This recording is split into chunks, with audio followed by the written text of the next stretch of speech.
halkan aan ku suganahay waa carwada carwo City Gate waxayna ku taala magaalada Garowe waa aragtaan waxa loo ciidayaa si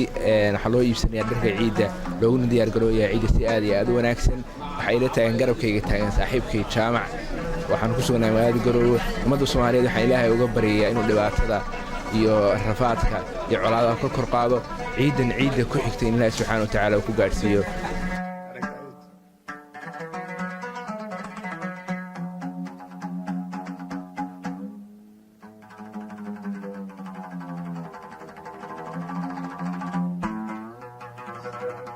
magacaygu waa Maxamed Cabdullaahi Cali ku sugan caasimadda dawladda Puntland ee Garowe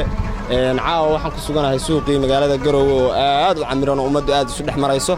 run ahaantii dhar ilaa la eg waa ka waayay waana rajaynayaa inay imaanayaan aad baan u faraxsanahay ciidan isu diyaarinayaa alxamdulilaahi rabbil caalamiin magaalada iyo jawgeeduna waa mid aad u degan ammaankana ciidamada dawladda Puntland iyo dawladdu ay aad u sugtay oo meel walba checkpointiyo iyo magaranaysa laga shaqeynayo runtii dareenkayga ku saabsan soo dhaweynta ciida iyo bisha barakaysan ee Ramadaan dhamaadkeeda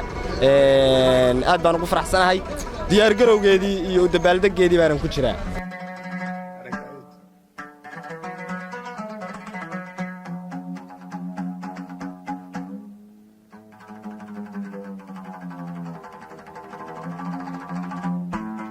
بسم الله magacaygu waa Shukur Cabdi Samad waxaan gadanayaa caruurta boorarkii adeegaya carwadan waa carwada caruurta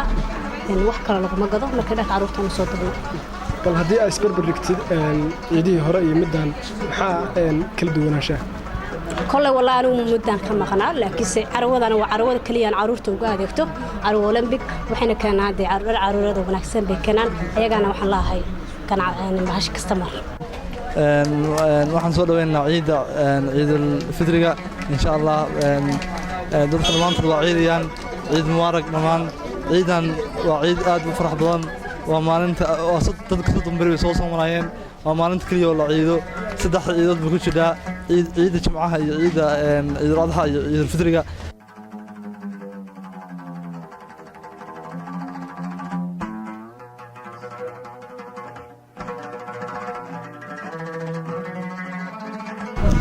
carwadan waxay kula socotaa si fiican ma sha Allah ciidan waxaan isleeyahay waa ciidaha ugu fiican sidaan ka warqabno dadku waxay ka soo doogeen abaare ka soo doogeen hadda roob baa daayilkii abaartan inta badan dadkuna waa isla xiriiraan dadku iska related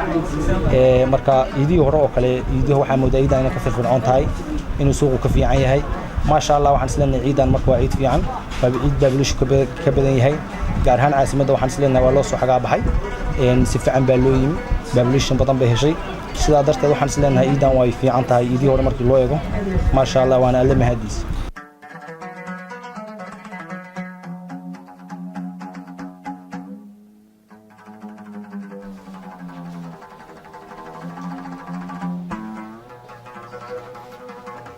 meeshaan aad hadda dhex taaganay waa carwo Olympic ee baarti kamid ah carwo Olympic waa baarti badan tahay baartiga wuxuu qaas u yahay caruurta waa dharkii ciyaalka oo gaara waa waxyaalihii ciyaalku ciyaarayeen waa adeegyada ciyaalka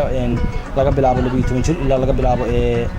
waqtiga uu dhasho waxa jira baartiga rag oo gaar oo isaguna meel kala waxa jira baartiga dumarka oo meel kala waxa jira baartiga kala oo boosas ku yaala sidaas oo kala marka sidaa darteed halkan waxay khaas u tahay in waqti xadirkan taaganahay waxa looga adeega ciyaalka waxaan ku shaqaystay ciyaalka adeega ciyaalka bas baan laga helaa meeshaan ciyaalkuna waxay adeeganayaan ciidan si fiican waqti xadirkan hadda waa waqti aynu Afrika soo galay ciyaalkii waa adeegteen waxna waa adeeganayaan marka suuqa xaaladiisu waa saas waana ma sha Allah xaaladda